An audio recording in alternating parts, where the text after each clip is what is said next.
I'm at a point in my life like we all grew up in the streets and we try to be better, but they labeled us felons. And I seem to think that the reason why their groups are so close is because all of them have a certain type of STD. I think they all got the alphabet. Now, bear with me, guys, because I'm not even trying to cap. I looked at it like this. You know they're not using condoms, right?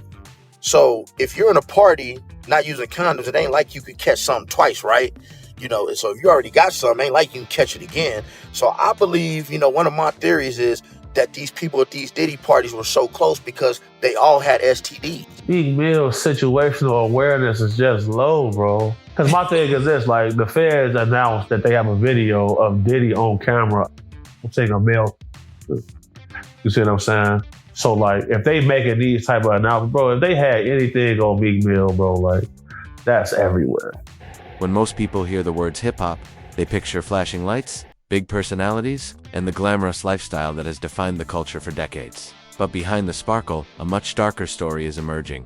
For years, Sean Diddy Combs was celebrated as the king of parties. His legendary white parties in the Hamptons and his wild nights in Los Angeles and Miami drew celebrities, athletes, and executives from around the world. Everyone wanted to be there. But what if those gatherings weren't only about music, wealth, and fun? What if the very spaces that once symbolized black excellence in Hollywood were actually hiding something sinister? Today, shocking claims are tying Diddy's parties to scandals far worse than anyone imagined. And at the center of these rumors stands Meek Mill, a rapper who has survived prison, career struggles, and public controversies, only to now find his name dragged into lawsuits connected to Diddy.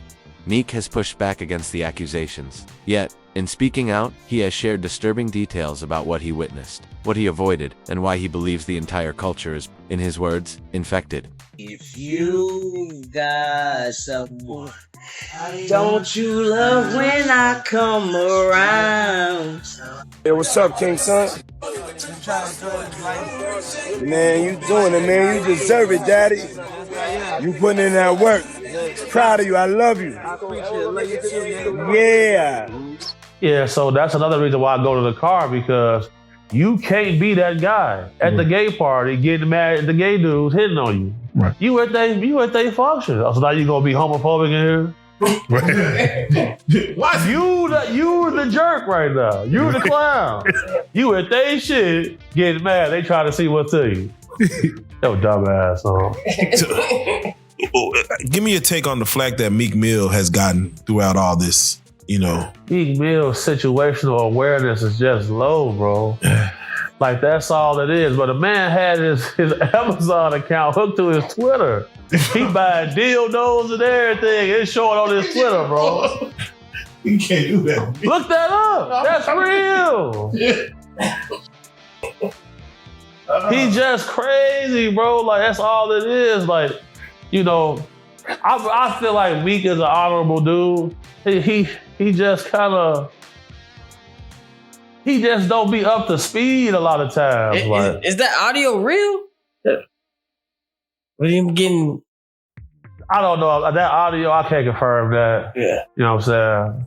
Because my thing is this, like, the feds announced that they have a video of Diddy on camera a male.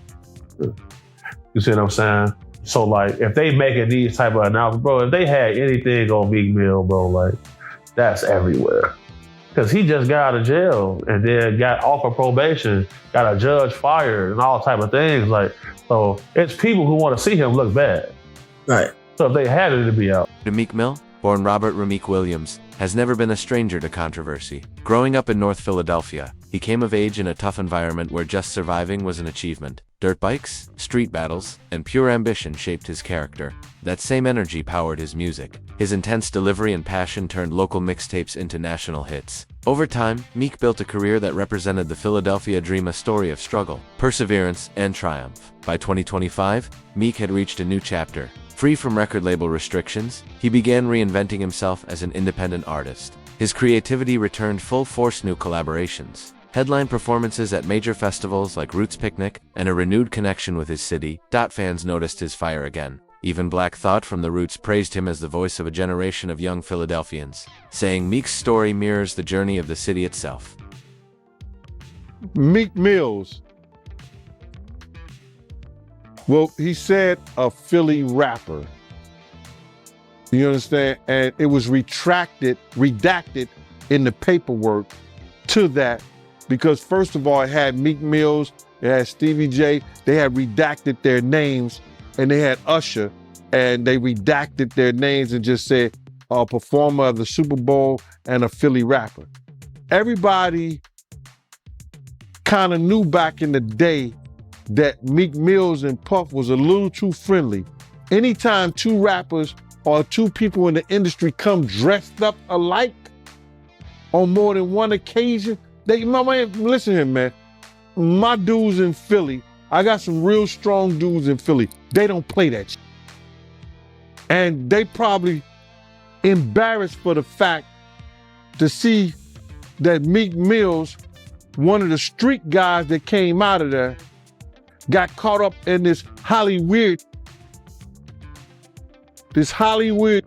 whereas that he's dressing the same shit. He dressing like Diddy? Hugged up with Diddy?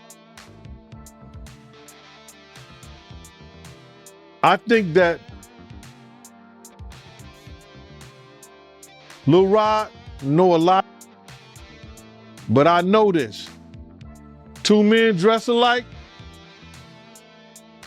it's just like two men laying down. When they both get up, they both homos. And that's real talk, bruh. My man, you go to a party, dog, and the same shirt you got on, I'm taking my shirt off. I'm walking around in a t-shirt.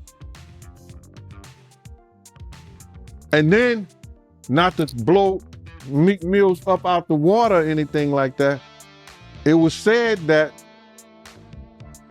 they checked his Google search and all the other shit, and he was searching for some online gay and all the other shit. Oh, wow. That's easy, bro. But listen, those are what, it's crazy that money, that lifestyle, and you trying to fit into something get you. These guys never set out to do all this. Meek Mills, when he got into the game, he didn't set out to be questioning about his manhood with Diddy. But he put himself in that position. Still, no matter how far Meek tries to distance himself, Diddy's shadow lingers. Although Meek insists he avoided the so-called freak-offs and distanced himself from Diddy's wild parties, his name keeps surfacing in lawsuits and gossip. He has repeatedly said he never compromised his morals, and that his relationship with Diddy was limited to music and business. But in the internet age, nuance doesn't matter. A single headline linking Meek to Diddy sparks memes, suspicions, and false narratives that spread rapidly. This points to a harsh truth for many Black entertainers. Success often comes with guilt by association, even if they steer clear of chaos. Simply being near powerful figures like Diddy can pull them into scandals they never asked for. For Meek, who has fought hard to protect his credibility, this is another exhausting battle. Not against the police or record labels this time, but against rumors that threaten his reputation. It's weird, man. I never knew about that, man. You never told me about that, man. But to get back to this lawsuit, right, Lil Rod, he also alleges that, Diddy, he will grope his genitals and he will grope his... My man, I didn't understand that one right now, because his genitals is his nut. So I guess he had to be, when Puff was doing that, where was he at? What was he doing? Because he said that they never had... Read it in the thing, they never had... He made claims that they never had... But how would he grope your hole? How would he play with your genitals? Yeah, it don't make sense. I mean... It don't make sense. How you wake up butt naked with two other men in the bed with Diddy and nothing happened? I think he was just trying to save face, man. But do you think it's a possibility that he meant that, Diddy will grope his, butt, instead of anus? I mean, because I'm trying to figure out how does that work? Somebody groping your. You're gonna say your butt. The lawyer would say, "What do you mean?" He would say, "My butt cheeks." There's a such thing called butt cheeks. Your two cheeks. He said, "Ain't the asshole."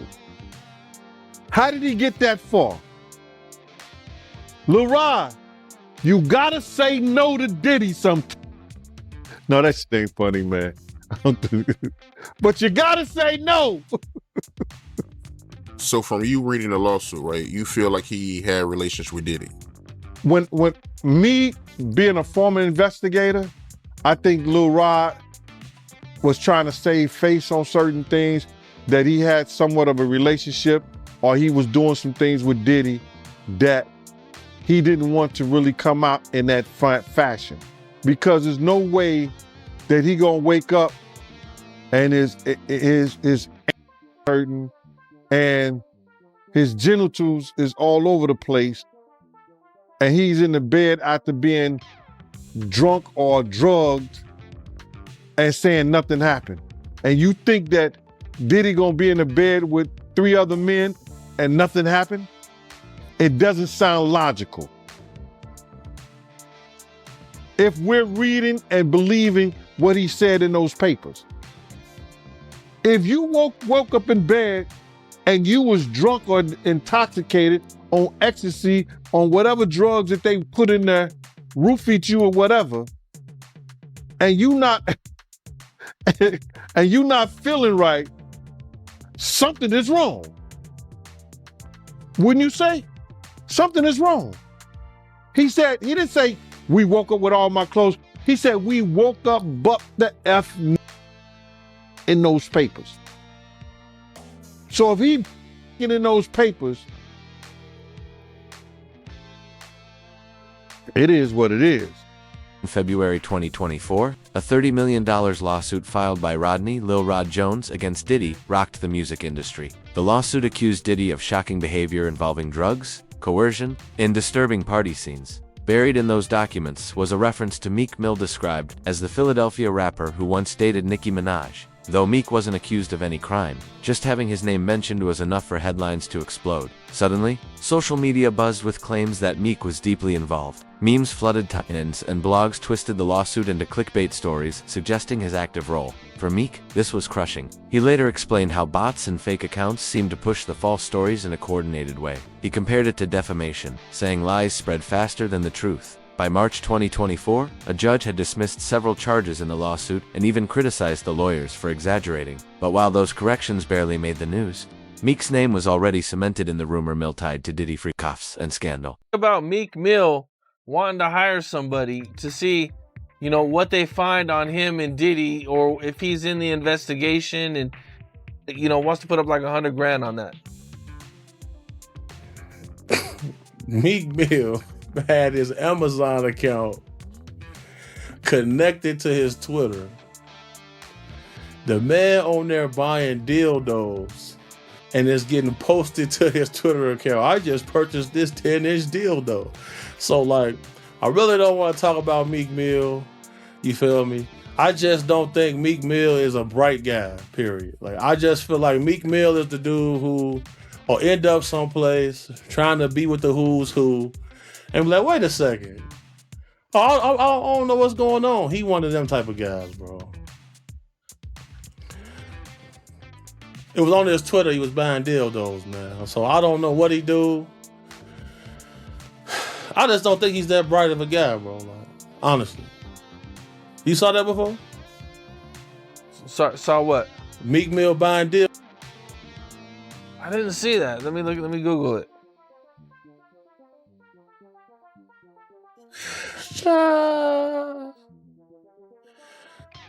Boys, shit, man. And they tricked all the females into liking these zesty dudes. So it leaves guys like me in a weird position. Pause. See, hold on.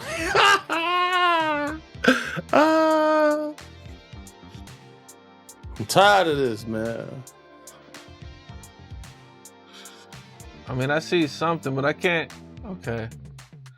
Holy, is this real? That's real, man. That's not. Okay, this is 3 years ago. Yes, bro. This That's is real, bro. That's what's going on, bro. So look. I mean, I'm looking this on Reddit. That's real, man. The man had his Twitter attached to his Amazon, man. I just purchased this. I remember being a kid. All the females was obsessed with B2K.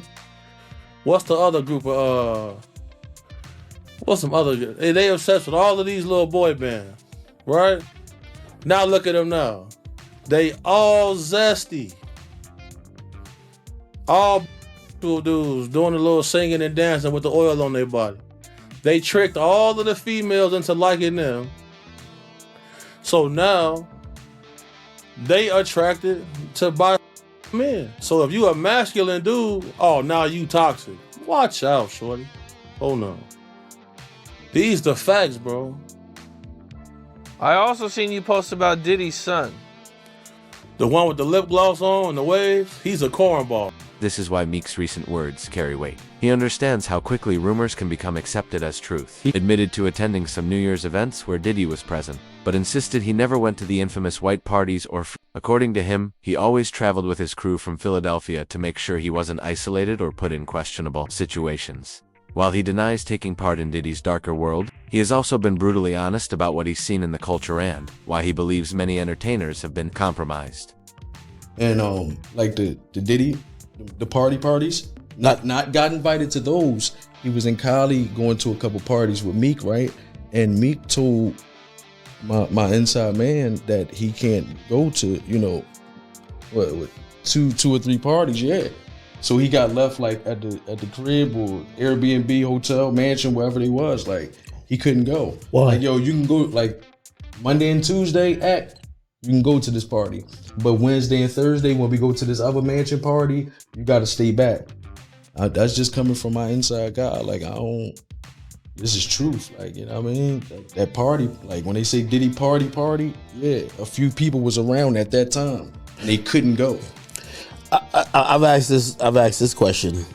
Meek also raised a bigger issue, the silence from others in the black entertainment community. Why? He asked. Has nobody spoken openly about what really went on at those parties? Why the silence? His suggestion, too many people have been compromised or simply don't want to expose the truth. Then came his most chilling words. We're all infected. For Meek, this infection wasn't just about physical disease. It symbolized how rumors, lies, and manipulation spread like viruses, ruining reputations and corrupting the culture. Fame, he argued, has been poisoned by powerful figures who use influence not to uplift, but to control. By framing it this way, Meek wasn't only distancing himself from Diddy, he was shining a light on a much deeper sickness in the industry. But when you give up your manhood, I've never seen somebody recover from it.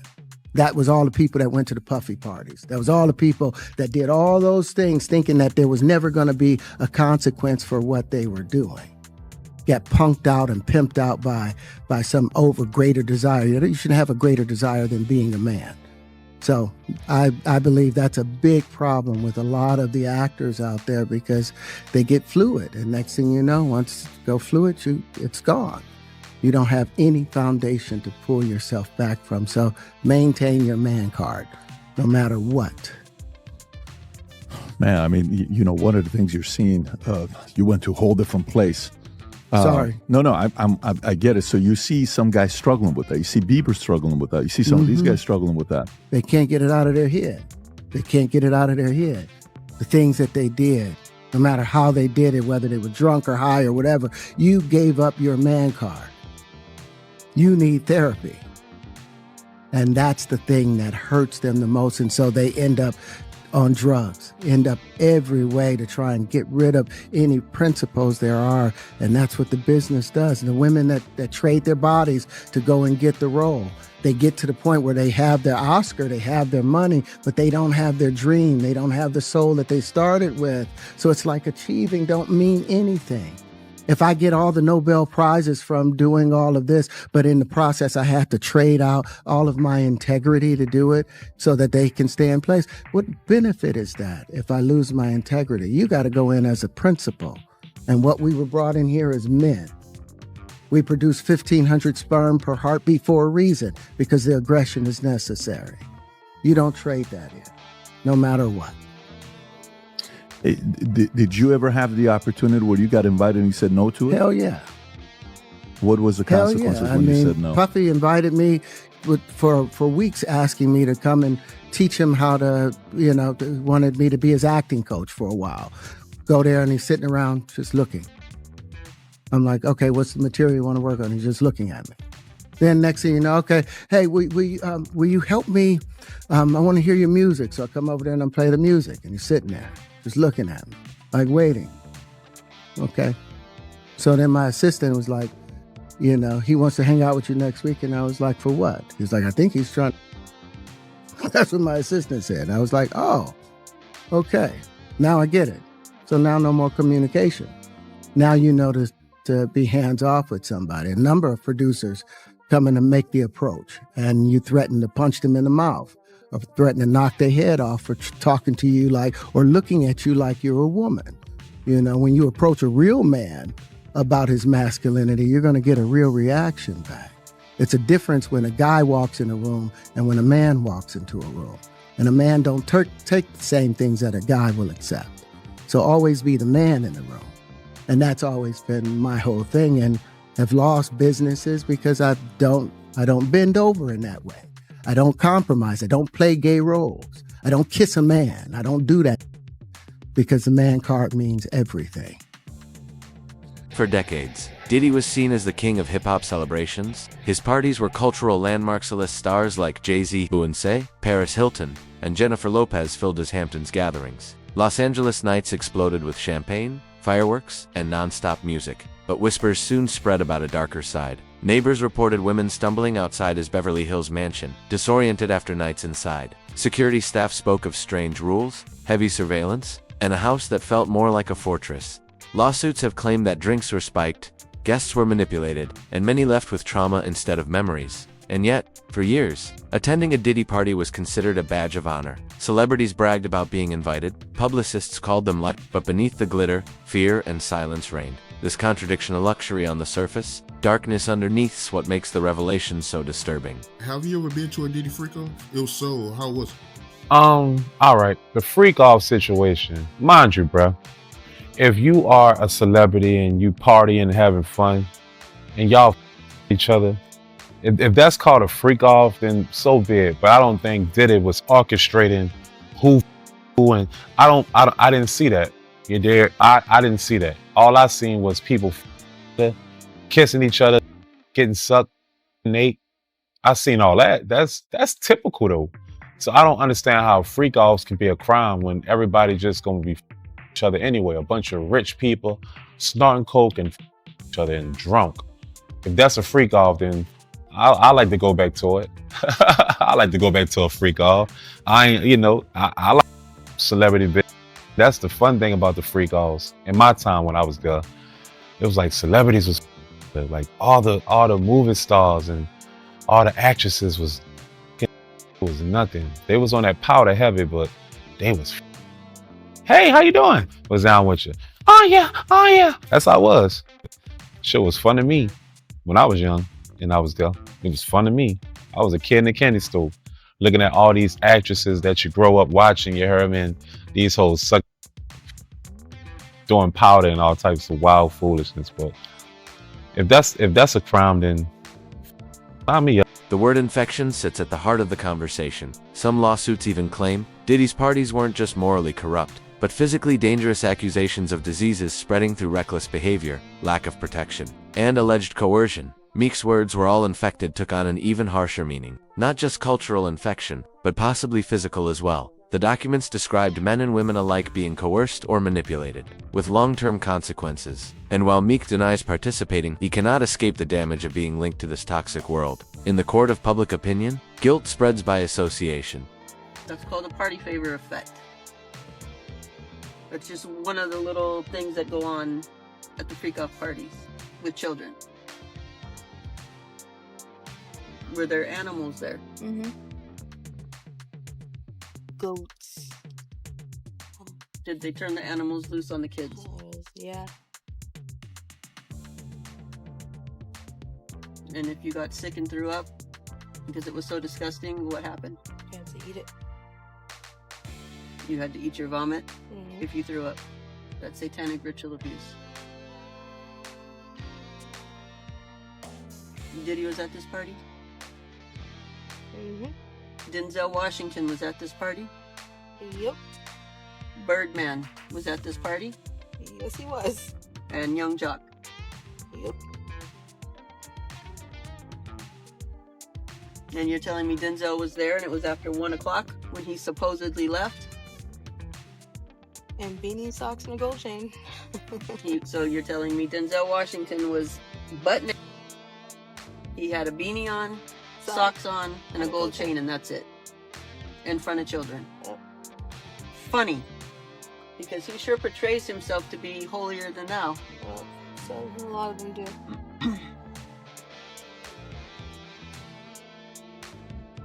I think you also told me that one of those men have a birthmark. Left thigh.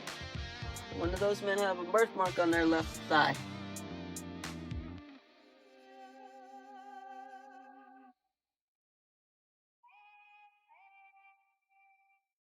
Yep.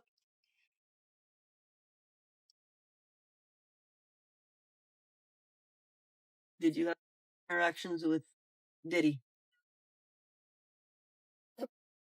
Denzel? And I know we don't tell on Denzel. You might not tell on Denzel, but your mama gonna tell on everybody.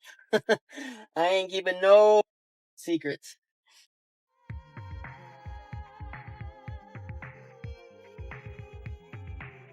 Denzel?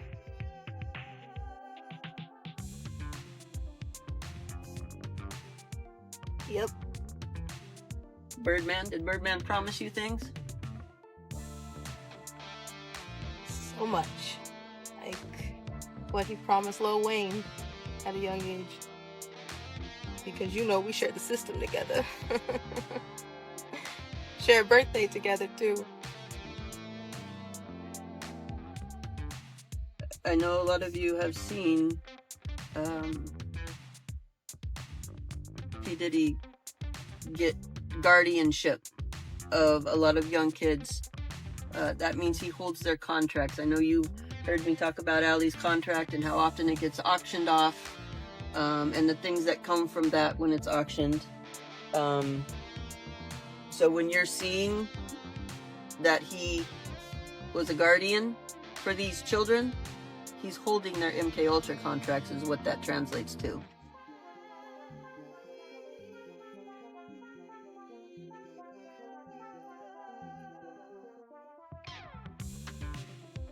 Were you the only child at this party? No. Not at all. There's so many kids at this party. Were there also so many celebrities? Yep. That whole they leave at a certain time is not true. Everybody has to take DNA tests, saliva tests, blood tests, give up your phone, give up information, any trackers or locations, no weapons, no cameras. Meek asked a crucial question. If these parties were innocent, why is everyone so quiet? Diddy wasn't just a host, he was a gatekeeper. Being in his circle could mean new deals and fame. Crossing him could mean ridicule, exile, or worse. That power made people stay silent now, with lawsuits piling up. Many celebrities are distancing themselves, pretending they were never there. Yet photos, videos, and witnesses say otherwise. This silence, Meek argues, is the most dangerous infection of all. It protects powerful men while leaving victims voiceless. For Meek, speaking up is a way to reclaim control, no longer tied to labels. He can use his independence to push back, unfiltered and unapologetic. Hold on, Joe, before you circle back. Meek Mill, he unfollowed Diddy. What do you say about that?